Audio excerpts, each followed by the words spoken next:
দিতে চাই, একটা সতর্কতা দিতে চাই, একটা আলটিমেটাম দিতে চাই।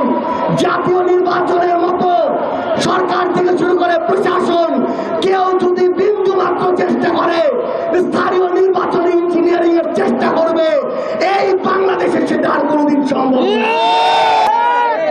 বিএনপি সরকার তাদের নির্বাচনী ইশতেহারে বলেছিল তারা তাদের এই 1.5 বছরের মেয়াদে 1.5 বছরের মধ্যে তারা 1 কোটি কর্মসংস্থান তৈরি করতে হবে। 4 মাস থেকে 4.5 মাস হয়েছে।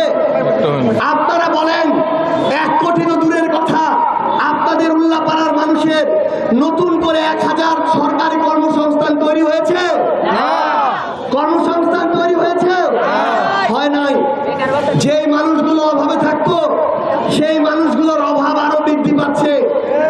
আমাদের তরুণ প্রজন্মের মুখে নতুন কথা এসেছে, অনেক তো কার্ড দিলেন, এবার তরুণ প্রজন্মকে একটা বেকার কার্ড দেওয়া শুরু করেন।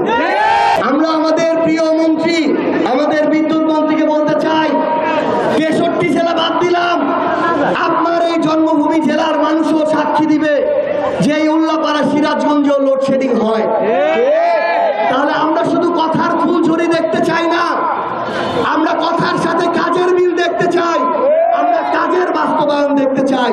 আমরা আমাদের বিএনপি সরকারকে বলতে চাই, আপনারা আমাদের অভ্যুত্থানের সহযোদ্ধা ছিলেন, আপনারাও নিপীড়িত নির্যাতিত ছিলেন।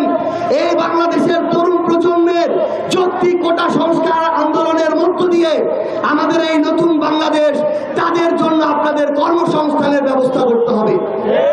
যদি কর্মসংস্থানের ব্যবস্থা না করতে পারেন, এখানে আমার এমন অনেক ভাই আছে, অনেক বাবা চাচা আছে যাদের সন্তানেরা অনার্স মাস্টার্স শেষ করেছে, বছরের পর বছর যায়, একটা চাকরির ব্যবস্থা হয় না।